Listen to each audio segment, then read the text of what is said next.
तो देखो, जो पत्ती होती है उसमें ये पूरा जो कहलाता है उसे पर्णफलक कहते हैं। ये पूरा जो फ्लैप जैसा है, ऐसी पत्ती को हम कहते हैं सरल पत्ती, यानी कि सिंपल लीफ। अब बात करते हैं हम संयुक्त पत्ती की, कि ये मान लो पहले एक पत्ती हुआ करती थी जिसमें अंदर की तरफ कटान लग गए, जिससे हर कटान एक पत्ती में बदल गया। तो ये किसका एग्जाम्पल हो गया? ये पामेटली पिन्नेट का, यानी कि हस्ताकार संयुक्त पत्ती है, उसका उदाहरण। हेलो बच्चों, कैसे हैं आप सब?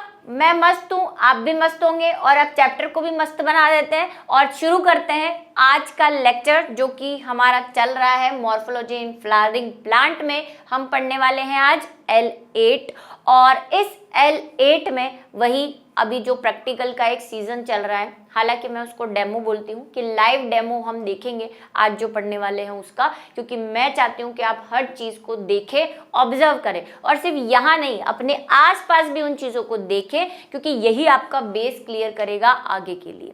ठीक है, चलिए तो करेंगे, हम एक डेमो दिखाएंगे आपको जो भी पढ़ रहे हैं आज उसका, और मस्त लगेगा आपको आई थिंक सो, और बहुत कुछ समझ में भी आएगा, क्योंकि लिखा हुआ इतना समझ में नहीं आता है। शुरू करने वाले हैं आज हम हमारी प्यारी पत्ती को, यानी कि लीफ को, और तना जो है, जड़ जो है, वो अब खत्म हो चुके हैं। साथ में हम पढ़ने वाले हैं स्ट्रक्चर ऑफ लीफ के साथ, हम पढ़ने वाले हैं कि कितने टाइप की लीफ हमारे पास होती है, उसका भी थोड़ा सा हम आइडिया ले लेंगे। ठीक है, चलिए पत्ती कि पत्ती की संरचना तो करें, लेकिन पत्ती है क्या, ये चीज जो है पहले हमें जाननी पड़ेगी। और इस जानने वाली चीज के लिए हम देखेंगे, तो आप बोलेंगे पत्ती जो ग्रीन होती है, ये कहानियां जो है अब पुरानी हो गई है, और आपको अब कोई ढंग की परिभाषा याद करनी पड़ेगी पत्ती के लिए। पर्ण या पत्ती पौधे के शरीर का महत्वपूर्ण भाग होती है। ठीक है, पता है हमें जी, धन्यवाद बताने के लिए। पर्ण तने की पर्व संधि से निकलने वाले हरे रंग की संरचना होती है, मैम ये भी पता है। ठीक है, यह पौधे का बहुत ही महत्वपूर्ण कायिक अंग है, मैम ये भी कुछ कुछ पता है। कायिक अंग क्या होता है भाई? वेजिटेटिव ऑर्गन, एक रिप्रोडक्टिव ऑर्गन होते हैं। जैसे पुष्प है, पुष्प को हम क्या कहते हैं? पौधे का लैंगिक अंग बोलते हैं, क्योंकि उससे रिप्रोडक्शन होने वाला है ना। ये कायिक अंग है, मतलब सोमेटिक अंग है। इससे भी निषेचन में कई बार योगदान देता है, निषेचन में नहीं, सॉरी, रिप्रोडक्शन में कई बार योगदान देता है, लेकिन कायिक अंग में गिना जाता है। ठीक है, क्योंकि यह भोजन का निर्माण प्रकाश संश्लेषण द्वारा करते हैं। ठीक है, अब इसकी एक मस्त परिभाषा देख लो कि कैसे पत्ती की परिभाषा लिखनी है। पर्णस्तंभ या शाखा की पतली। अब पर्णस्तंभ आपको थोड़ा हैवी वर्ड लगता है, आप लिखो तना, शाखा, कुछ भी। ठीक है, पर्णवन स्तंभ या शाखा की पतली, चपटी व फैली हुई पार्श्व, पार्श्व का मतलब लेटरल, साइड में। ठीक है, लेटरली होती है ना, ये साइड में होती है। अब साइड तो वर्ड है ना, इंग्लिश वर्ड हो गया, साइंस में उसको जो किसी भी चीज के साइड में होता है उसको लेटरल बोलते हैं। तो पत्ती ऐसे लगी हुई रहती है तने से, इस तरह से। तो ये पार्श्व संरचना है। अभिवृद्धि है, अभिवृद्धि का मतलब कोई ना कोई आउटग्रोथ है। ठीक है, अलग से निकली हुई है, जो तने की पर्व संधि पर उत्पन्न होती है। ये बात भी आप ध्यान रखेंगे कि कहीं भी उत्पन्न नहीं हो जाती, और यही बात हमें बताती है कई जगह पे जहाँ पे हमें तना तने जैसा नहीं दिखता, कि वहाँ पे अगर पत्ती लगी हुई है तो ऑब्वियसली वहाँ पे पर्व संधि है, और पर्व संधि है तो इसका मतलब वो क्या है? तना है ना। यही चीजें प्रूफ करती है सब कुछ। इसके कक्ष में एक कक्षस्थ कलिका होती है या कक्षस्य कलिका होती है। क्या होती है ये कक्षस्य कलिका या कक्षस्थ कलिका या अंतस्थ कलिका? ये पहले भी बता चुकी हूँ, फिर से बताऊंगी, खून चूसे बिना तो मैं जाऊंगी नहीं, ये तो आपको पता ही है। ठीक है, क्या है ये? तना। तने में क्या होती है मैम? पर्व संधियां होती हैं। पर्व संधि से क्या निकलती है मैम? पत्ती निकलती है। ये लो निकाल दें। अब पत्ती और तने के बीच में एक अभिवृद्धि पाई जाती है, एक आउटग्रोथ पाई जाती है, ऐसी। इसे हम बोलते हैं कक्षस्थ या कक्षस्य कलिका। ये दोनों एक ही वर्ड है। ठीक है, वही मेरे को किसी बुक में कक्षस्य भी मिला, फिर आप बोलोगे अब ये कक्षस्य क्या होता है? ठीक है, कलिका। इंग्लिश में क्या कहते हैं इसे? है इंग्लिश में कहते हैं इसे एक्सिलरी बड। ठीक है, क्या कहते हैं? एक्सिलरी बड। कलिका का मतलब बड।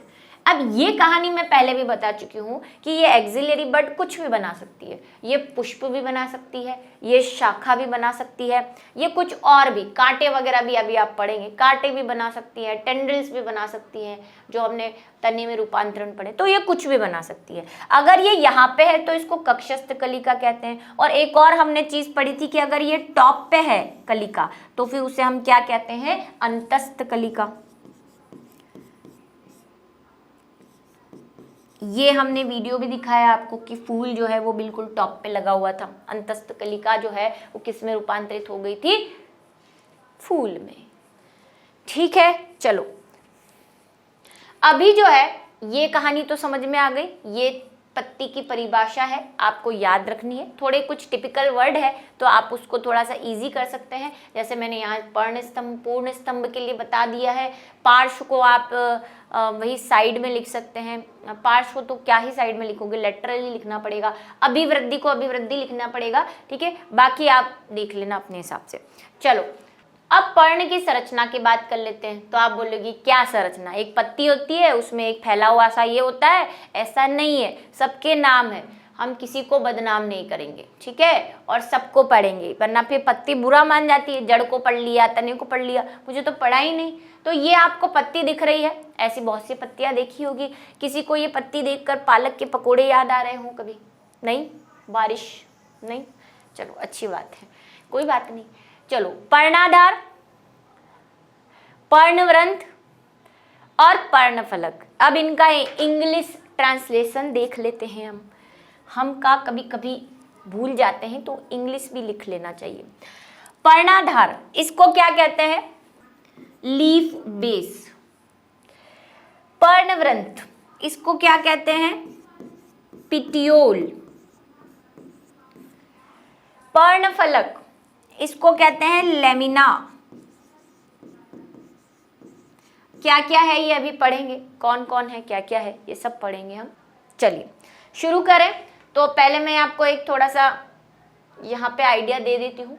शुरू करते हैं पर्णाधार से। पर्णाधार नाम में ही आधार, नाम में ही परिभाषा है कि पर्ण का आधार पर्णाधार, यानी कि पत्ती का जो सबसे निचला हिस्सा है, जहां से पत्ती तने से जुड़ी हुई है, वो हिस्सा क्या कहलाएगा, पर्णाधार। अब इसको लिखना कैसे है, लीफ बेस जिसको पर्णाधार कहते हैं। पर्ण का वह भाग जो तने की पर्व संधि से जुड़ा होता है,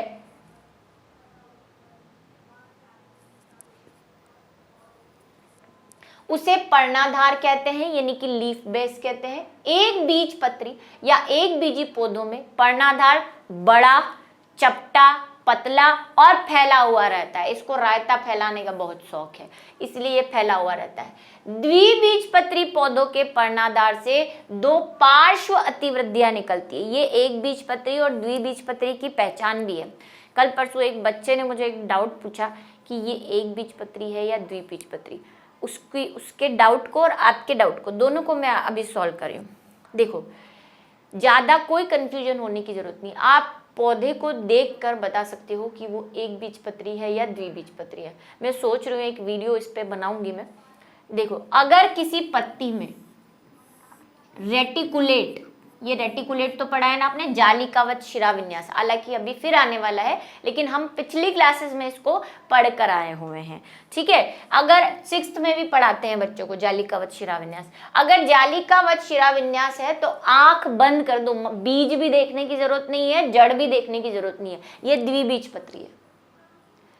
लेकिन अगर किसी की पत्ती सिर्फ समांतर शिराविन्यास पाया जा रहा है, अब ये क्या होता है इसको डिटेल में पढ़ेंगे। ऐसा दिखता है लाइंस लाइंस, आंख बंद करके बोल दो ये एक बीजपत्री है, ठीक है। दूसरी कहानी जो अंतर यहाँ पे, बीज में तो अंतर होता ही है पर हर जगह में बीज थोड़ी मिलेगा भाई। प्याज, जैसे बच्चे ने मुझसे पूछा था प्याज क्या है, एक बीजपत्री है या द्विबीज, उसका बीज कहाँ लेने जाओगे। तो अगर आपने उसकी पत्ती देखी है तो उसमें शिराविन्यास लंबा लंबा होता है, ऐसा रेटिकुलेट नहीं होता, इसलिए वो एक बीजपत्री है। ज़्यादा सोचने की जरूरत ही नहीं। ऐसे जड़ से भी पता चलता है कि वो एक बीजपत्री है या द्विबीजपत्री, बीज से तो चलता ही है, बीज को खोल के देख लो, ठीक है। और स्टिप्यूल्स से भी पता चलता है, ये इसको स्टिप्यूल्स कहते हैं अभी जो चीज़ आ रही है, ठीक है।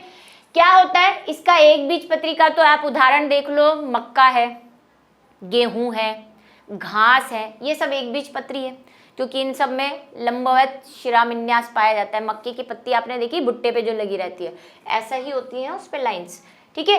तो इनमें क्या होता है, पतला होता है, बड़ा होता है और चपटा होता है। मक्का उदाहरण याद कर लो। द्विबीजपत्री पौधे के पर्णाधार में दो पार्श्व अतिवृद्धियां निकली होती है जिन्हें स्टिप्यूल्स कहते हैं या अनुपर्ण कहते हैं। दोनों ही वर्ड आपको याद रखने हैं।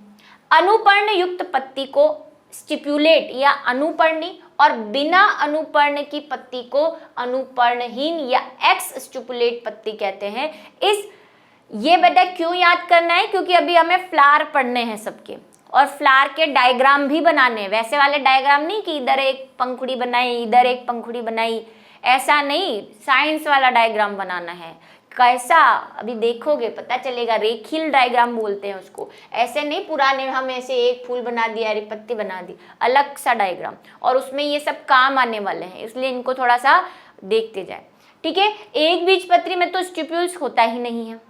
द्विबीजपत्री में हो भी सकता है, नहीं भी हो सकता है। अगर होगा तो हम उसे अनुपर्णी कह देंगे यानी स्टिपुलेट कह देंगे, और नहीं है तो उसको एक्स स्टिपुलेट कह देंगे यानी कि अनुपर्णी। अब वो दो बार नहीं आ जाए इसलिए उसने अनुपर्णहीन कर दिया, ठीक है, हीन लगा दिया पीछे, यानी कि उसके अंदर अनुपर्ण नहीं है। कुछ अन्य पौधों में पत्ती के आधार पर पत्ती का पर्णाधार फूल जाता है यानी कि मोटा हो जाता है। इसे पर्णवृंत तल्प, बाप रे भगवान ही बचाए इसी हिंदी से, और पल्वीनस कहते हैं। मुझे तो भाई पल्वीनस ही याद है और मैं आपको भी सजेशन दूंगी कि आप पल्वीनस ही याद रखें। ये खतरनाक सा वर्ड, जरा सा एक वर्ड इधर उधर हो गया तो इसका तो भाई अर्थ ही परिवर्तित हो जाएगा। अब इस बात को समझो, क्या कहा इसने कि तना है, तने पर पत्ती लगी होती है। मान लो ये पत्ती है, हरे कलर की बना दूं, ये लो, अभी मैं द्विबीजपत्री बनाऊंगी। और ये बात मैं कई बार बोल चुकी हूं कि हमारे आसपास आपको अधिकतर द्विबीजपत्री ही मिलेंगे। पत्तियां देखो, पहचानो कि एक बीजपत्री है या द्विबीजपत्री। तने से पत्ती को जोड़ने वाला जो भाग है, जो आधार है, जो बेस है, जैसे ये जो मैंने मोटा अलग से बनाया हुआ है, इसको कहते हैं पर्णाधार। अब पर्णाधार जो है एक बीजपत्री में तो सीधी सीधी जो है वो पत्ती लग जाती है, ठीक है। कई तो ऐसे हैं जिसमें पर्णवृंत भी नहीं होता। अभी आप देखेंगे गन्ना है ना, गन्ने में सीधा तना से आपको पत्ती निकलती दिखेगी, कहीं पर्णवृंत दिखेगा ही नहीं कि कोई डंडी जैसा स्ट्रक्चर भी है, ऐसा दिखता ही नहीं है, ठीक है। तो पर्णाधार होता है। अब एक बीजपत्री में तो पत्ती सीधी सीधी लग जाती है, अगर पर्णवृंत है या नहीं है, दोनों ही कहानियों में। लेकिन द्विबीजपत्री में केस क्या है कि तने से पत्ती का जो पर्णाधार है, अब मैं इसको अलग से मोटा इसलिए बता रही हूं ताकि आपको दिखे। पर्णाधार पर दो, या तो दो हो सकती है, वैसे दो ही होती है लेकिन एक भी मिल सकती है, ठीक है, दो जनरल होती है। दो जो है वो क्या निकली होती है, ऐसी संरचनाएं कांटे जैसी, हालांकि वो बहुत सॉफ्ट होती है, कांटा हार्ड होता है, ये आपको ऐसा लगेगा पत्ती का ही कोई पार्ट है। सॉफ्ट सी संरचनाएं होती हैं जिसको स्टिप्यूल्स कहते हैं, ठीक है, अनुपर्ण कहते हैं द्विबीजपत्री में। अगर ये है तो स्टिपुलेट, नहीं है तो एक्स स्टिपुलेट, ठीक है। देखना अपने आसपास पत्तियों में आपको मिल जाएगा। अभी ये स्टिप्यूल्स है और ये कई पत्तियों में पर्णाधार और फूल जाता है ना। जनरली हमें ये कैसा दिखता है, ऐसी पत्ती आपको लगी हुई मिलेगी, ऐसा फूला हुआ दिखता है। लेकिन कई में ये कुछ ऐसी सी संरचना बना लेता है, ऐसा कुछ ज्यादा ही फूल गया है। किस में देखा है पता है आपने, ये आपने देखा है छुई मुई में। छुई मुई का पौधा देखा है, उसके रीजन जो हम देते हैं क्लास 10th में आपने पढ़ा होगा, क्योंकि क्लास 10th में है, ठीक है। क्लास 10th में हमने पढ़ा था कि छुई मुई के पौधे में ये ऐसा क्यों होता है कि ये हमें टच करते ही ये ऐसे टच मतलब बंद हो जाती है, क्योंकि उसमें पल्विनस पाया जाता है। इस पल्विनस में पानी भरा होता है, जब हम इसको टच करते हैं तो इसका पानी बाहर आ जाता है और पत्ती जो है वो मुड़ जाती है। ये शॉर्ट वाला था, ठीक है, लंबा ज़्यादा हमें करना नहीं है। तो पल्विनस होता है, यानी कि नीचे वाला हिस्सा थोड़ा सा फूल जाता है। और आप इसको नींबू में भी देख सकते हैं, ठीक है, नींबू में भी नीचे वाला पार्ट जो है वो फूला हुआ रहता है। देखो, अब देखो, सब वीडियो में नहीं बता सकते, जाओ जंगलों में, कहानियां ढूंढो अपनी अपनी, सब कुछ मिलेगा, सब दिखो, पढ़ो और जाओ ढूंढने निकल जाओ जंगलों में, है ना। व्रंत, अब पर्णाधार से क्या जुड़ा हुआ रहेगा? पर्णव्रंत। पर्ण के डंठल को, जिससे पत्ती शाखा से जुड़ी होती है, पर्णव्रंत कहलाता है, पिटियोल कहते हैं। इसमें कोई ज्यादा मगजमारी नहीं। कुछ द्विबीजपत्री पौधे जैसे सदाबहार। सदाबहार कौन सा पौधा होता है पता है कि आपको? आपके घर में जरूर लगा होगा, ऐसे ऐसे ऐसे पंख होते हैं उसके, वाइट से, वाइट भी होता है और कहीं कहीं जो है वो पर्पल भी होता है, ऐसा, और एक लंबी सी ऐसी ग्रीन डंडी होती है। ऐसे वाइट वाइट भी होते हैं, पर्पल, मैक्सिमम घरों में मिल जाते हैं ये, है ना। पतला सा ऐसे होता है और मुरझा भी जाता है। हम उसको हेलीकॉप्टर बना के खेला करते थे बचपन में। सदाबहार व जीनिया व एक बीजपत्री जैसे धान, बांस, गन्ना, जो मैंने आपको अभी उदाहरण दिया, दूब घास जिसको हम कहते हैं, आदि में पर्णव्रंत नहीं होता, ठीक है। घास आपको बना के बताई थी ना, सीधी निकल जाती है जड़, और यहां से जो है घास की सीधी सी पत्तियां निकल जाती हैं ऐसे, कहीं पर्णव्रंत देखने को ही नहीं मिलता। ऐसे ही गन्ने में भी होता है। गन्ने में भी क्या होता है? सीधी सी यहाँ से पत्ती निकलती हुई आपको दिखती, कहीं पर्णव्रंत नहीं दिखता, ठीक है। तो ये एक बात आपको ध्यान रखनी है। ऐसी पर्ण को अव्रंत पर्ण, क्योंकि व्रंत है ही नहीं तो अव्रंत कह देंगे, ससाइल, और जिन पर्णों में पर्णव्रंत मिलता है उसे पिटियोलेट या सव्रंत पर्ण कहते हैं। भैया ये सब याद रखना है। मैंने कहा पुष्प का फ्लावर बनाना है, फ्लावर का डायग्राम बनाना है, रेखीय डायग्राम, ये सब काम की चीजें हैं। कैसे, किसको पर्णविहीन कहते हैं, किसको स्टिपुलेट कहते हैं, किसको नॉन स्टिपुलेट कहते हैं, पिटियोल क्या है, ये सब काम की। ये अभी आपको क्या दे रहे हैं? ABCD पढ़ा रहे हैं, फिर आपको कहेंगे डायग्राम बनाओ, ठीक है। आम, बरगद, पीपल, तुलसी, कोई भी उदाहरण ले लो, सब में क्या होता है? लंबा सा आपने देखा होगा, पर्णव्रंत होता है। ये तो पुष्प था, पर्णव्रंत होता है। पर्णफलक, अब हमने नीचे का बनाया, हम बीच का बनाएंगे, अब पर्णफलक बनाएंगे। लेमिला, यह पत्ती का सबसे महत्वपूर्ण भाग होता है, पर्णव्रंत के अगले सिरे से जुड़ा रहता है। यह पतला, बड़ा, चपटा, फैला हुआ, कोमल तथा पर्णफलक के माध्यम से ही सूर्य के प्रकाश में प्रकाश संश्लेषण द्वारा कार्बनिक खाद्य पदार्थ बनते हैं। कार्बनिक खाद्य पदार्थ क्या बनता है? ग्लूकोज, जो बाद में किस में परिवर्तित हो जाता है? स्टार्च की फॉर्म में, ठीक है। पादपों में कार्बनिक खाद्य पदार्थ क्या है? मंड या स्टार्च। क्या है भाई? अब तना ले लिया, अब तना एक ही डंडी वाला बना रही हूं मैं, ठीक है। तने से क्या निकल गई? पर्णव्रंत निकला। ये एक्स स्टुपुलेट भी हो सकता है, स्टुपुलेट भी हो सकता है, मैं तो इसको बनाऊंगी स्टुपुलेट। ये लो, छोटी छोटी संरचना होती है। उसके बाद जो संरचना आती है ये क्या होती है?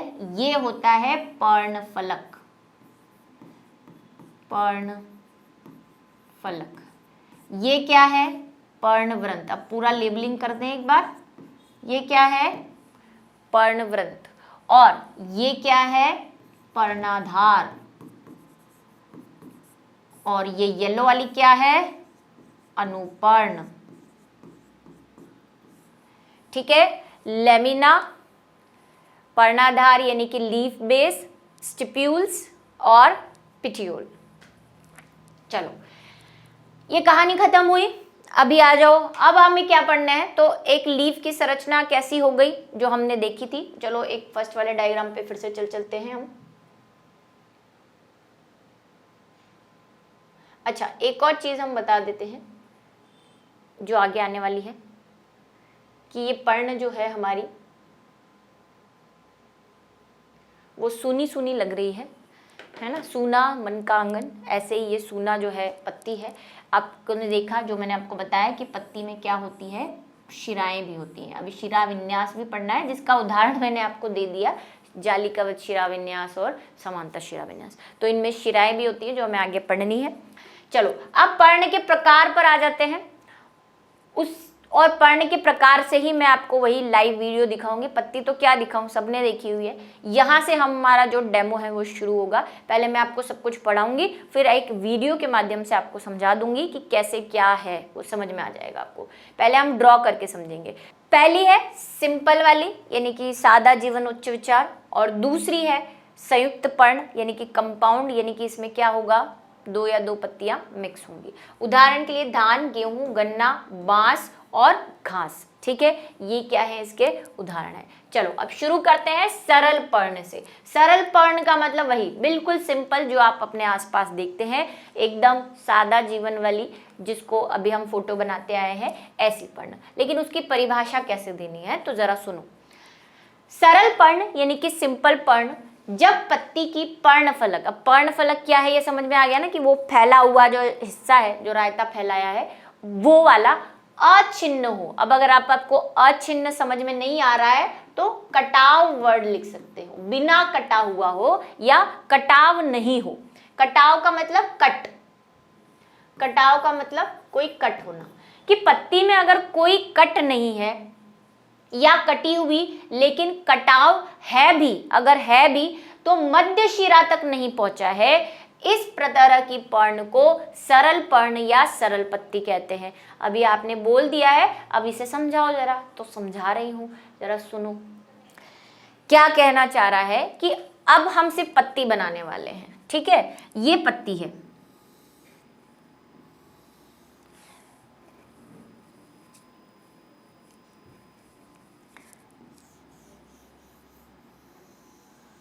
एक ये भी पत्ती होती है ऐसी बिल्कुल सीधी। अगर पत्ती में कोई भी कटाव नहीं हो, मतलब इसकी जो बाउंड्री है पर्णफलक की, ये पर्णफलक है, इसका पर्णफलक बिल्कुल सीधा हो या इसका पर्णफलक ऐसे लहराया हुआ भी हो, दोनों ही केस में ये सरल पत्ती है। कब तक, जब तक इसमें कटाव नहीं हो। लेकिन कटाव का मतलब क्या है, कि कटाव जो है वो कहाँ तक होना चाहिए, मध्य शिरा तक होना चाहिए। अगर मध्य शिरा तक कटाव नहीं है तब तक वो सरल पत्ती रहेगी। जैसे ये सरल पत्ती है, अगर ये ऐसी है तो ये भी सरल पत्ती है। क्यों, क्योंकि इसमें कटाव तो है लेकिन ये कटाव कहाँ तक नहीं पहुंचा है, मध्य शिरा। मध्य शिरा क्या होती है, पत्ती के बीच में जो मोटी नली जैसी संरचना होती है उसी को तो हम क्या कह रहे हैं, मध्य शिरा। अभी बता के आई हूं कि पत्ती में शिराएं होती हैं, उसमें जो एक मेन आपको दिखेगी, इसके बाहर भी होती है ऐसी, लेकिन मेन वाली जो होती है उस तक अगर कटाव नहीं पहुंचा है तो ये सारी पत्ती कैसी पत्ती है, सरल पत्ती है। ठीक है, कटाव हो लेकिन कटाव या तो होना ही नहीं चाहिए जैसे ये है, और अगर है भी तो कटाव जो है वो मध्य शिरा तक नहीं पहुंचे, तो ऐसी तरह की पत्ती को हम क्या कहते हैं, सरल पत्ती। अभी आप वीडियो में देखेंगे आपको समझ में आ जाएगी। जैसे पीपल, केला, सबने देखी होगी ये पत्तियां। पीपल की पत्ती कैसी होती है, वही हमारा फेवरेट शेप जो हम हर जगह बनाते रहते हैं, कौन सा, दिल वाला। ठीक है, ऐसी होती है। हालांकि इसमें लहर हो सकती है, जैसे अगर ऐसी ऐसी तो लहर वाली हो सकती है, लेकिन कटाव नहीं होना चाहिए। ठीक है, और कटाव हो भी तो वो मध्य शिरा तक नहीं पहुंचना चाहिए। जैसे इसमें है कटाव, यानी कट रही है लेकिन ये मध्य शिरा तक नहीं है। तो ये तो सिंपल सा एग्जांपल था। दूसरी जो पत्ती होती है वो होती है संयुक्त पत्ती, उसका जस्ट उल्टा, कि कटाव हो और वो मध्य शिरा तक पहुंच जाए तो उसको क्या क्या कह देंगे, संयुक्त पत्ती, सीधा सा, उसका जस्ट उल्टा।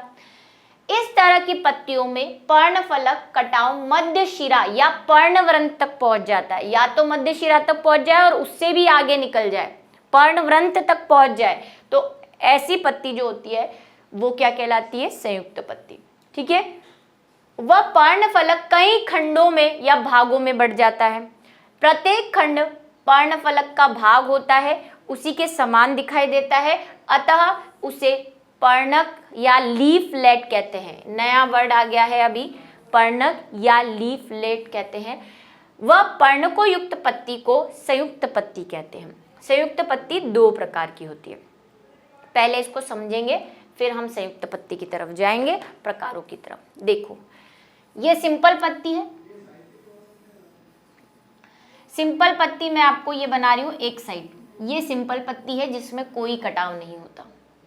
अगर इसमें कटाव आ जाए और कटाव कहाँ तक पहुंच जाए,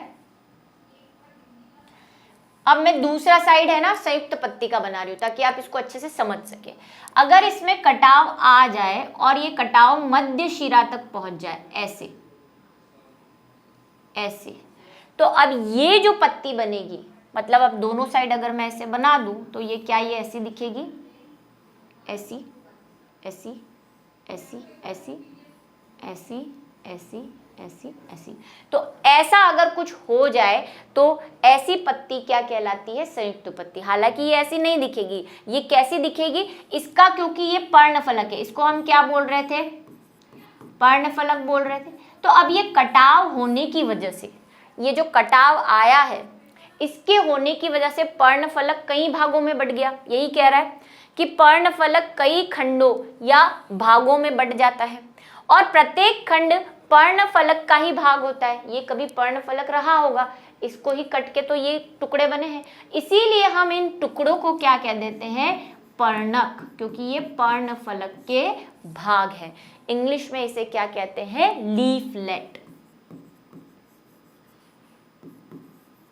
इधर और समझो इसको, ये पत्ती,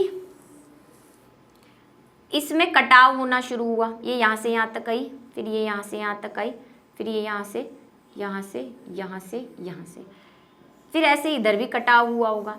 और ये धीरे धीरे होता है, ऐसा नहीं, प्रकृति में हर चीज धीरे धीरे होती है। और उसी पेड़ में नहीं होता, हम बात कर रहे हैं कि जिस पेड़ में ये है, मतलब इसका जो विकास है संयुक्त पत्ती का, वो किससे हुआ होगा, सरल पत्ती से हुआ होगा। ऐसा नहीं एक ही पेड़ में उस पत्ती में जो है वो कटाव आ जाता है। पेड़ पे तो सारी पत्तियां सेम ही रहती है, अगर सरल है तो सरल रहेंगी, संयुक्त है तो संयुक्त। ये सिर्फ ये बताना चाह रहा है कि संयुक्त पत्ती कैसे बनी होगी, ठीक है। तो अब क्या मैं इसको ऐसे बना सकती हूँ, अब हर पर्णफलक, जो पर्णक कटने से पर्णक बने हैं लीफलेट, वो क्या कुछ ऐसे दिखाई दे सकते हैं हमें,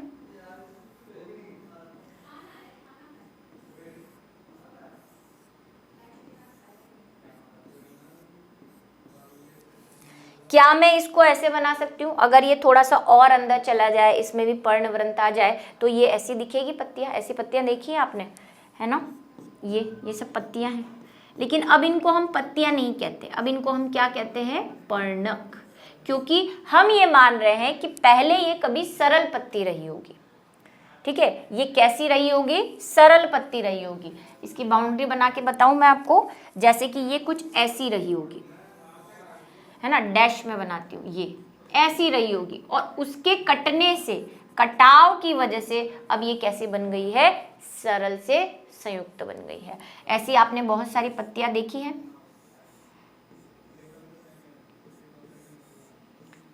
कौन कौन सी देखी है जरा बताओ, गुलाब, नींबू, ठीक है, ये। तो अब जब हमारी पत्ती सरल थी तो हम बीच वाले हिस्से को क्या कह रहे थे, मध्य शिरा कह रहे थे। लेकिन अब इसको मध्य शिरा नहीं कह सकते, ये बीच वाला हिस्सा जो बच गया है, अब इसको हम क्या कहते हैं, रेकिस। कई जगह आपको रेचिस भी लिखा हुआ मिल सकता है क्योंकि CH स्पेलिंग में है, ठीक है, रेकिस। इसको क्या कह देते हैं, रेकिस। और इनको क्या कह देते हैं, जो छोटी पत्तियां बनी है, पर्णक, ठीक है। ये बात समझ में आई ना कि ये क्या बताना चाह रहा है कि ये ऐसी पत्तियां कैसे बनी होंगी। वो सरल पत्ती में ही कटाव की वजह से संयुक्त पत्तियां बन चुकी हैं और अलग अलग पाई जाती हैं। सबसे पहली दो प्रकार की होती है ये, एक तो है पिन्नेट कंपाउंड लीफ यानी कि पिच्छाकार संयुक्त पर्ण, और दूसरी होती है पामेटली, ठीक है, पिन्नेटली और पामेटली। सबसे पहले हम पढ़ने वाले हैं पिन्नेटली कंपाउंड। इस प्रकार की संयुक्त पर्ण में पत्ती मध्य शिरा को रेकिस कहते हैं, जो अभी मैं बता के आई कि अब उसको मध्य शिरा नहीं कह सकते क्योंकि उसमें कटाव हो गया है, तो उसको रेकिस कहते हैं। वह पिच्छाक्ष, रेकिस के दोनों ओर पार्श्व में कई पर्णक लगे होते हैं जो हमने बनाए। ये रेकिस और रेकिस के दोनों ओर पार्श्व में, ये पार्श्व में कई पर्णक लगे होते हैं, लीफलेट लगे होते हैं, ठीक है, पत्तियां लगी होती हैं, जिसको हम नॉर्मल लैंग्वेज में पत्तियां कहते हैं। अब आपको पता चला कि साइंस में उसको पर्णक बोलते हैं, वो पत्तियां नहीं है। पत्ती तो सिर्फ आपकी केले, पीपल, इनकी जो एक पे एक ही पत्ती होती है वो होती है पत्ती, ठीक है। जैसे इमली, देखिए सबने इमली की पत्तियां, नहीं देखी कोई बात नहीं। गुलाब तो देखा ही है, नीम तो देखा ही है कि कैसी होती है नीम की पत्तियां, ठीक है। नीम की पत्ती देखी है ना, ऐसी ऐसी कटी फटी सी होती है। फिर दूसरी एक और इधर होती है, तो ये कैसी है, पिन्नेटली कंपाउंड है, ठीक है। और कैसे बनी होगी ये, सरल पत्ती के कटान से। अब इसमें पहली बात, इसमें भी प्रकार हैं। पहला प्रकार है यूनिपिन्नेट यानी कि एक पिच्छ की। नाम में ही देखो है, अगर कटाव एक बार होता है जैसा कि अभी हमने किया, तो ऐसी पत्तियों को कहते हैं यूनिपिन्नेटली। इसमें पर्णफलक एक ही बार विभाजित होता है, वह रेकिस या पिच्चाक्ष अविभाजित होता है, वह पर्णक दोनों ओर पार्श्व में लगे होते हैं, जैसे गुलाब। भाई इसका ही एग्जांपल ले रहे तो सबसे सरल वाली, कि अगर मान लो फिर से मैं वही सरल पत्ती बना रही हूं, ये देखो ये कभी सरल पत्ती रहा होगी ऐसी, इसमें कटाव हुआ, कटाव होने से क्या बन गई, पर्णक बन गए बहुत सारे, ये ये ये ये ये ये ये और ये। तो आपको लग रहा है ना कि ये किसी पत्ती के अंदर कटने की वजह से छोटी छोटी पत्तियां बन गई है। तो अब हम इनको पर्णक कह रहे हैं, और बीच वाले को क्या कह रहे हैं, रेकिस। लेकिन ये कटाव कितनी बार हुआ है, सिर्फ एक बार। सरल पत्ती में एक बार कटने से इस प्रकार की पत्तियां बनी है, इसीलिए इनको हम कहते हैं एक पिच्छ या यूनिपिन्नेट कंपाउंड लीफ। ये रेकिस है, ये पर्णक यानी कि लीफलेट है, और इसको हम पर्णवृंथी कहेंगे, ठीक है। अब अगर ये कटाव दूसरी बार हो जाए, अब आप बोलो कि दूसरी बार का क्या मतलब होता है, बताते हैं अभी नेक्स्ट डायग्राम पे बताएंगे। उसको क्या बोल देंगे, द्विपिच्छकी कह देंगे। अभी आप थोड़ा सा देखोगे ना वीडियो तो और समझ में आ जाएगा। चलो, द्विपिच्छकी संयुक्त पर्ण यानी कि बाई का मतलब भी दो, दूसरी बार कटाव हो गया। इस तरह की संयुक्त पट्टी में पर्णफलक दो बार विभाजित हो जाता है, अर्थात पर्णक जो पहले पिच्छाक्ष पर लगे हुए थे वह अपनी मध्य शिरा की ओर कटावों द्वारा द्वितीयक पर्णकों में बट जाते हैं। ऐसी संयुक्त पत्ती को द्विपिच्छकी पत्ती कहते हैं। अब बस यही काम बचे हैं जंगलों में जा जाके पत्तियों को देखने के, ठीक है, और देखोगे तभी समझोगे। अब मेरी बात सुनना, अब हमने सरल पत्ती से कौन सी पत्ती बना दी है, कंपाउंड लीफ बना दी है, और कंपाउंड में भी हमने पिन्नेट लीफ यानी कि यूनिपिन्नेटली एक पिच्छकी बनाई। अभी एक पिच्छकी में कई बुक्स में आप दो चीजें और पढ़ सकते हो, एक होती है विषम पिच्छकी और एक होती है सम पिच्छकी। ये क्या है, थोड़ा सा इधर समझो, हो सकता है फिर आप कहीं पढ़ लोगे। जैसे मैंने ये लीफ बनाई है, इसमें दोनों ओर बराबर से पत्तियां हैं, 1 2 3 4 इधर है, 4 इधर है, तो ये सम संख्या में है, तो इनको बोलते हैं सम पिच्छकी। अगर गुलाब आप देखोगे तो गुलाब में क्या होता है, यहाँ पत्ती होती है, यहाँ पत्ती होती है, यहाँ होती है, यहाँ होती है, यहाँ होती है, यहाँ होती है, और एक टॉप पे भी होती है। अब इसकी संख्या देखो, 1 2 3 4 5 6 7 यानी कि विषम है, तो इसको क्या बोल देंगे, विषम पिच्छकी। बस विषम लगा दो, पिच्छकी लिख दो। ये सम पिच्छकी, ये विषम पिच्छकी, ऐसा आप कहीं पढ़ सकते हो।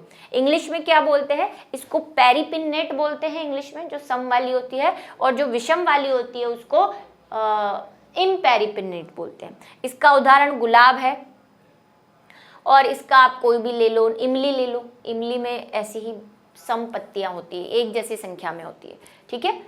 चलो, अब बात कर रहे थे हम द्विपिच्छकी की। तो द्विपिच्छकी क्या है, पहले मैं एक पिच्छकी वाली बना देती हूँ। हमने अभी तक एक पिच्छकी बनाई ऐसी कुछ,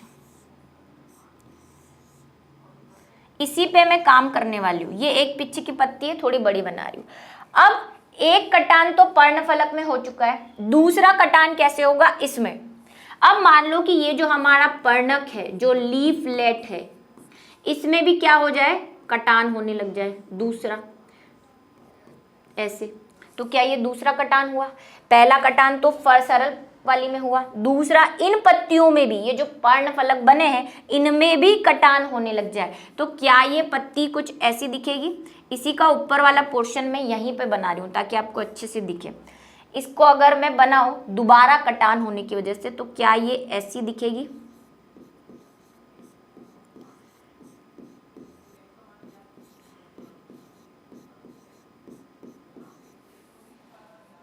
ऐसे दिखने लग जाएगी ना भाई। ये पत्ती थी, इसमें फिर कटान हो गया दोबारा, तो अब कटान होने से फिर ये छोटे छोटे पत्तियों में बढ़ गई, तो अब ये भी पर्णफलक यानी कि लीफलेट बन गए। अब इनका रेकिस तो ये है,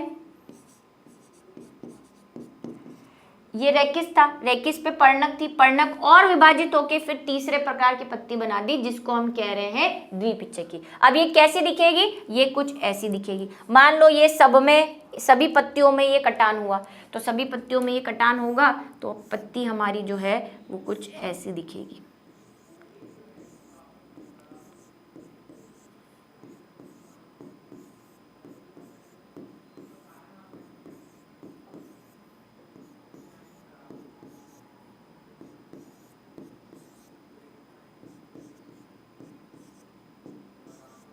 उदाहरण क्या है इसके?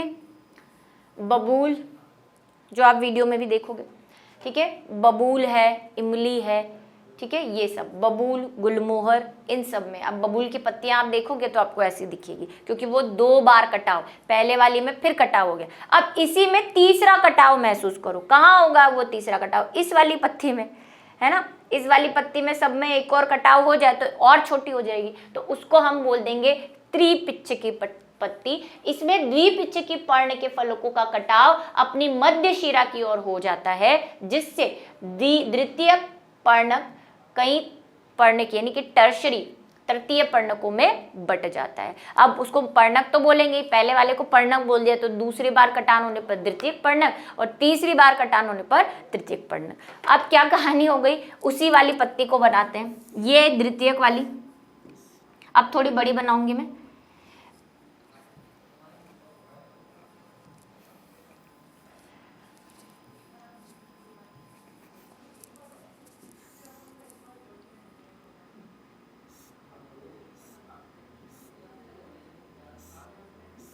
इसी पे बनाऊंगी। ये हमारी क्या है, द्वितीयक पर्णक।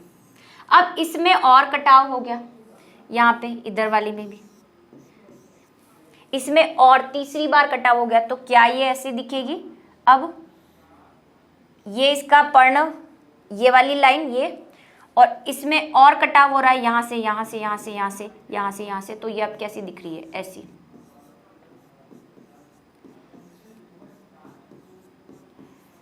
समझ गए आप मेरी बात को कि कैसी दिख रही है? अब ये इसका पूरा अगर हम स्ट्रक्चर बनाए तो ये मध्य शिरा, ये रेकिस, रेकिस के ये दूसरा वाला रेकिस, दूसरे वाले रेकिस में फिर कटाव, ये तीसरा वाला रेकिस और ये पत्तियां।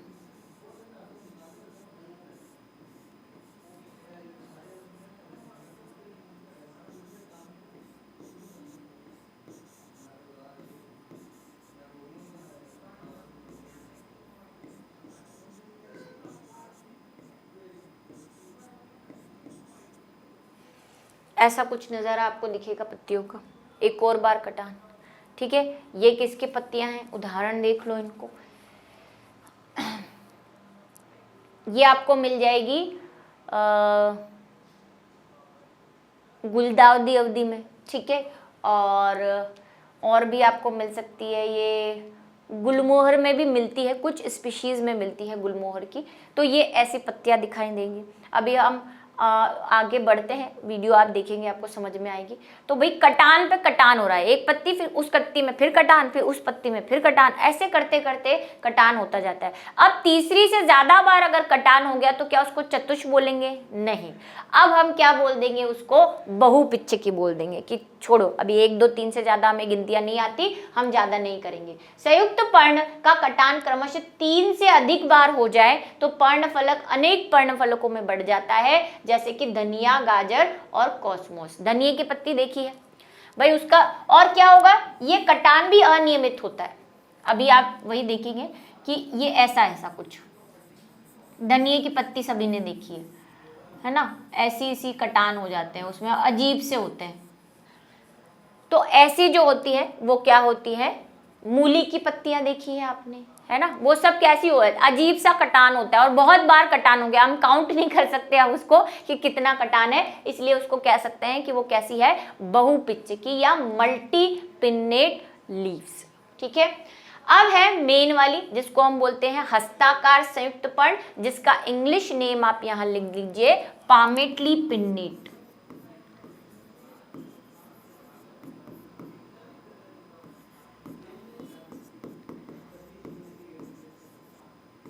सिंपल है, नाम दिख रहा है हस्ताकार, मतलब ये ऐसी हाथ जैसी दिखेगी, पर इनमें कटान कुछ डिफरेंट टाइप का है। कैसा कटान है जरा देखो कि ये पत्ती है, ये सिंपल पत्ती बना रही हूं मैं, अब फिर से एक बार इधर साइड वाली सिंपल बनाऊंगी और उधर आपको दिखाऊंगी कटान कैसा हुआ।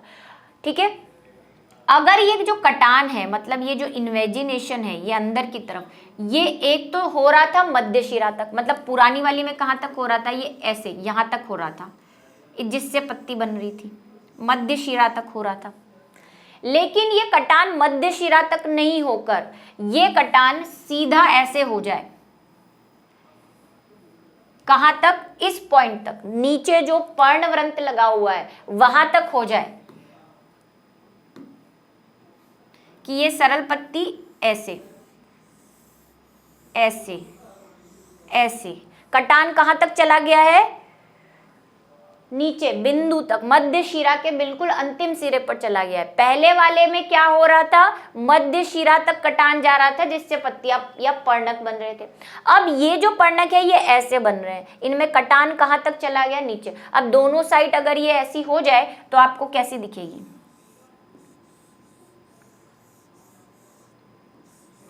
ऐसी दिखेगी। सबका कटान कहाँ तक पहुंच गया, सीधी वाली सिंपल पत्ती का बीच तक। अब ये आपको हाथ जैसी दिख रही है, जैसे हाथ हो, हाथ में भी ऐसे उंगलियां लगी होती है, तो ऐसी पत्ती को हम कहते हैं पामेटली पिन्नेट। ठीक है, उदाहरण क्या है आपका, नींबू, नारंगी, बेलपत्र। बेलपत्र सभी ने देखा है 3 वाला होता है, अब ये 5 भी हो सकते हैं, ये 3 भी हो सकते हैं। जैसे नींबू में आपने देखी होगी, एक ऐसी होती है, एक इधर होती है, एक इधर होती है, क्योंकि ये सरल पत्ती में कटान कहाँ तक, यहाँ तक पहुँच गया। ऐसे बेलपत्र में भी 3 होती है, आपने देखी है बेलपत्र जो शिव जी को चढ़ाते हैं, उसमें भी, नारंगी में भी, इन सब में। चलिए, तो अभी ये हमारा जो है ये खत्म होता है। आप एक जल्दी से वीडियो देखकर आइए ताकि आपको ये जो हमने पढ़ा है इसको अच्छे से समझ में आ जाए। ठीक है, चलिए फटाफट से वीडियो देखिए और बताइए मुझे कैसा लगा।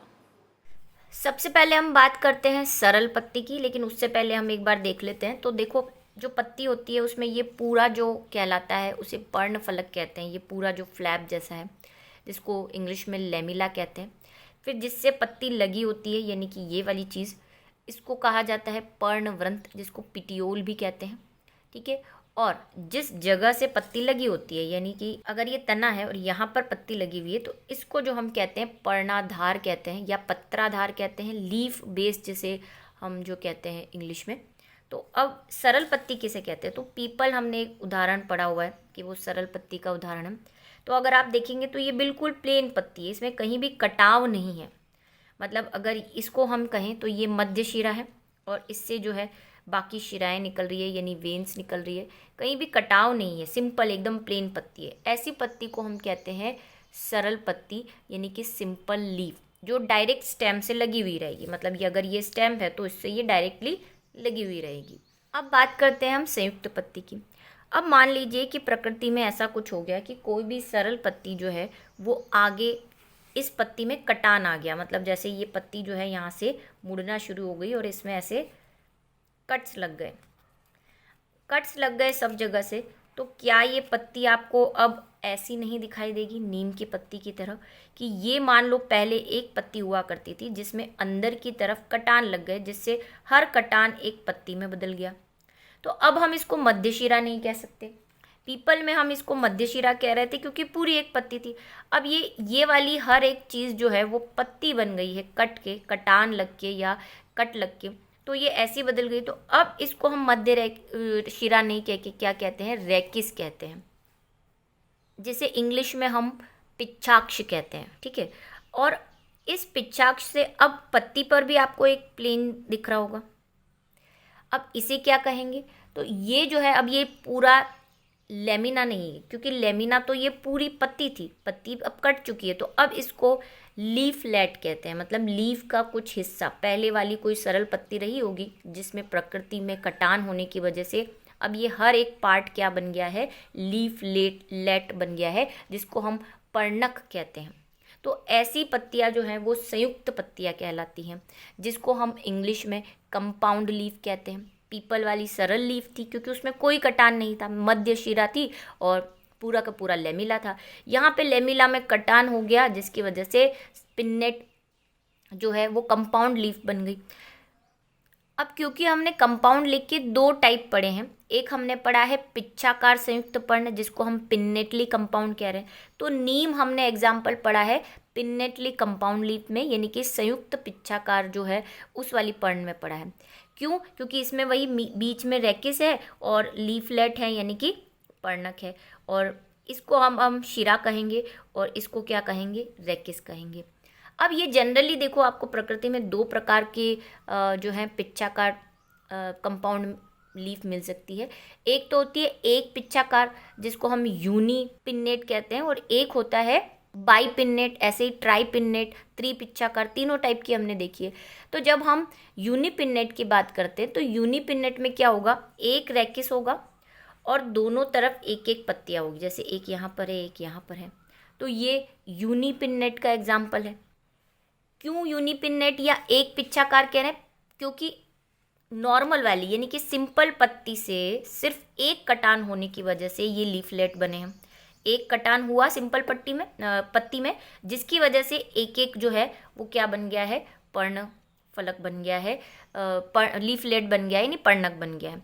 अब थोड़ा सा इसी को इमेजिन करो, अगर मैं इस वाली पत्ती में फिर से कटान कर दूं, मतलब यहाँ से भी एक कटान हो जाए, यहाँ से भी एक कटान हो जाए, यहाँ से भी एक कटान हो जाए, यहाँ से भी एक कटान हो जाए, तो क्या होगा, दो बार कट हो जाएगा। एक तो पहला वाला जो ये हुआ है, और अब लीफलेट के अंदर भी कटान हो रहा है, यहाँ से भी कटान हो गया, तो ये किस में परिवर्तित हो जाएगी, ये द्विपिच्छाक्ष में परिवर्तित हो जाएगी, यानी बाईपिन्नेट में।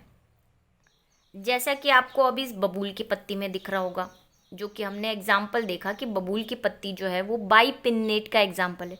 तो देखो, ये नीम की पत्ती थी, इसमें यहाँ पे भी कटान हो गया, तो अब देखो एक पत्ती जो नीम की थी उसमें कटान होने की वजह से और पत्तियाँ बन गई। अब ये मेन एक्सिस इसका ये था, ये उस पर एक लीफ थी, उसमें कटान होने की वजह से अब ये 2 बार कटान हो गया। पहले वाला कटान पीपल की पत्ती में ऐसा, दूसरा वाला कटान नीम की पत्ती में ऐसा हुआ, तो ये बाईपिन्नेट बन चुकी है। ये देखिए, इसके अंदर और छोटी, तो ये भी लीफलेट ही कही जाएंगी, बट ये दूसरी बार विभाजित हो चुकी है। तो बबूल हमने इसका एग्जाम्पल देखा। ऐसा ही अगर तीसरी बार, मतलब इस वाली जो लीफ है उसमें और विभाजन हो जाए, तो तीसरा विभाजन हो जाएगा, तो फिर हम उसको क्या बोल देते हैं, ट्राईपिन्नेट या त्रिपिच्छकी कह लेते हैं, जिसका मुझे प्लांट नहीं मिला तो मैं आपको दिखा नहीं पा रही हूँ। ऐसे ही हम वापस उस पीपल की पत्ती पे आते हैं और थोड़ा सा इमेजिनेशन को और बढ़ाते हैं। पहले हम कह रहे थे कि ये कटान हो रहे हैं, अब ये कटान कहाँ से हो रहे थे, यहाँ से हो रहे थे और इस मध्य शिरा तक हो रहे थे, जिसको बाद में हम रेकिस कह रहे थे।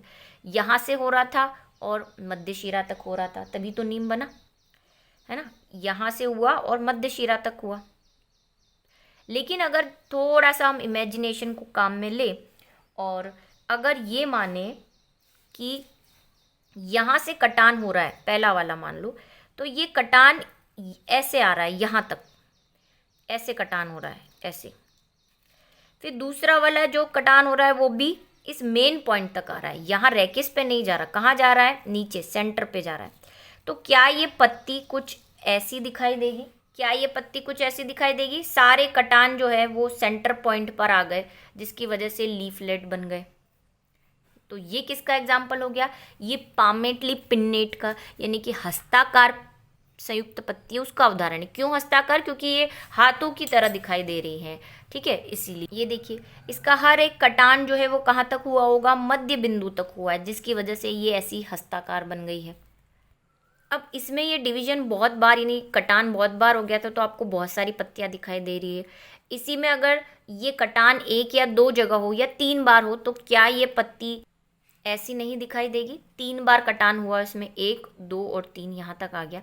ये किसका है? ये नींबू का उदाहरण है। और एक और चीज़ जो आपको बतानी है, जो हम आगे भी देखेंगे, कि तने का कांटे में रूपांतरण। ये देखिए, ये अभी हम वायुवी वाले में देखेंगे। वैसे तो ये कंटक में रूपांतरित हो गया है तना, सुरक्षा प्रदान करने के लिए, जो आपने नींबू में देखा होगा, गुलाब में देखा होगा।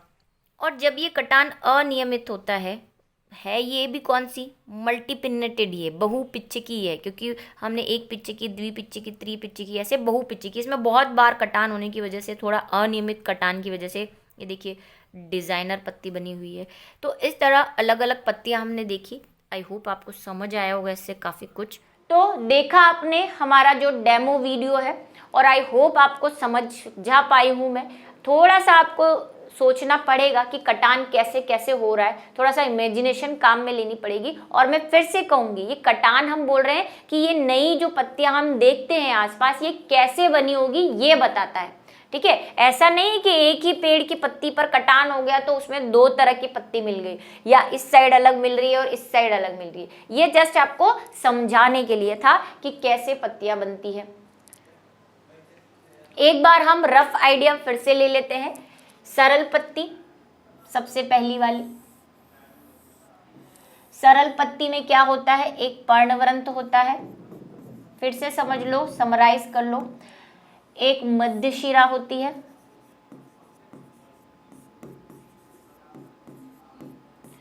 और वेन्स होती है बहुत सारी, ठीक है।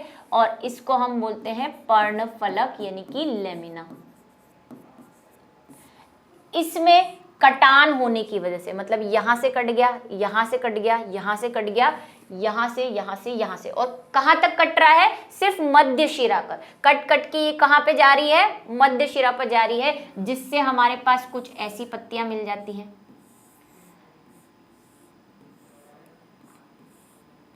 इनको क्या बोलते हैं हम? यूनिपिन्नेट, क्योंकि ये एक बार कटान से आई है। और यूनिपिन्नेट में अगर सम संख्या में हो तो समपिच्छकी, और विषम संख्या में तो विषम पिच्छकी। ये हो गई एक पिच्छकी, क्योंकि ये सिर्फ एक बार कट रही है, एक बार कटी, तो इसको हम बोल देते हैं यूनिपिन्नेट। इसमें फिर से कटाव हुआ, मतलब ये जो पत्तियां थी ये यहाँ फिर से कटने लग गई, ऐसे ऐसे ऐसे। और इनकी भी भाई मध्य शिरा तो है ही ना सबकी। और इसमें अब हम इसको तो मध्य शिरा कहते हैं, लेकिन इसको क्या कहते हैं? रेकिस। इसको अब ये वाली मध्य शिरा नहीं कह सकते, क्योंकि इसमें नॉर्मल पत्तियों से थोड़ी अलग हो गई। अब ये पत्तियां फिर और कटने लग गई, यहाँ से, यहाँ से, यहाँ से। तो फिर हमारे पास क्या बन गई? ये देखो, एक यहाँ पे दे देखिए, यूनिपिन्नेट पत्ती है ये। अब इनमें और कटान हुआ, मतलब ये वाली पत्तियां और कटी, तो अब हमारे पास जो पत्तियां बनेगी वो ऐसी बनेगी। इसको क्या बोल रहे हैं हम? द्विपिच्छकी पत्तियां, क्योंकि ये दूसरी बार कट रही है। ये एक बार कटी, इनमें और कटान हुआ तो दूसरी बार कटी, तो ये हो गई द्विपिच्छकी।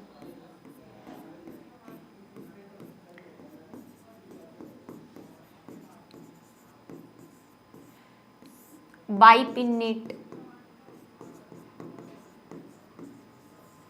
समराइज कर रही हूं मैं पूरे को जो अब तक हमने पढ़ा है। फिर क्या हुआ? तीसरी बार कटान हुआ। अगर तीसरी बार कटान हुआ तो ऐसे होगा, इन पत्तियों में कटान होगा। पर्णफलक, इनको हम क्या बोल रहे हैं? अब पर्णक बोल रहे हैं। अब इनको पर्णफलक नहीं बोलते, लीफलेट। इन लीफलेट में फिर कटान हुआ, तो अब जो हमारे पास बन रही है वो त्रिपिच्छकी पत्ती है। और वो कैसी होगी? मैं एक एक ही बना रही हूं अब सब में। ये इसका मध्य शिरा, ये वाली मध्य शिरा एज इट इज रह गई, और अब यहाँ पे पत्तियां बनने वाली है ऐसे।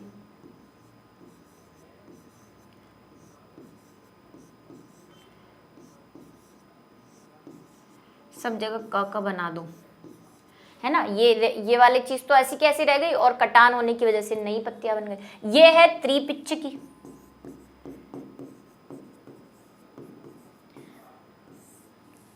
ट्राइपिन्नेट बोल रहे हैं। अब कटान अगर बहुत बार हो जाए, यानी कि 3 से ज्यादा हो जाए, क्योंकि हमें गिनती कहाँ तक आती है, 3 तक। बहुत बार अगर कटान हो जाए तो पत्ती कुछ ऐसी दिखाई देने लग जाती है, और बिल्कुल अजीब सा ऐसा, जैसे कि आपने मूली, पालक, इनकी पत्ती, पालक की तो नहीं, मूली की देखिए, धनिये की देखिए, तो इनको हम बोलते हैं बहुपिच्छकी।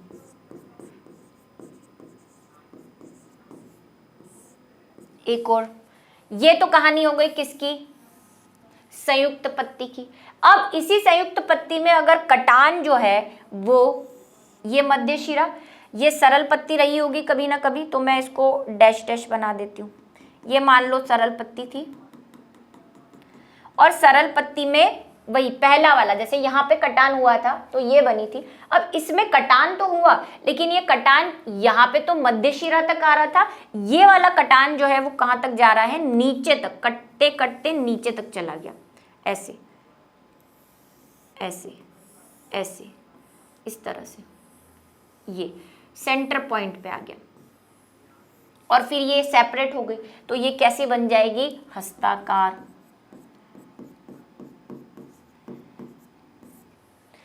ठीक है, कैसी दिखने लग जाएगी ये, कुछ ऐसी, जैसी आपने वीडियो में देखी, मैंने आपको बताई। ठीक है, अब इसमें 4 हो सकते हैं, 5 हो सकते हैं, जैसे नींबू में तो 3 ही होते हैं, तो वो हो सकते हैं। तो ये जो है, ये सब क्या है, पत्तियां कैसे बनी है हमारे आसपास इतनी सारी डिजाइन में, उसका एक विकास है कि कैसे बनी होगी ये।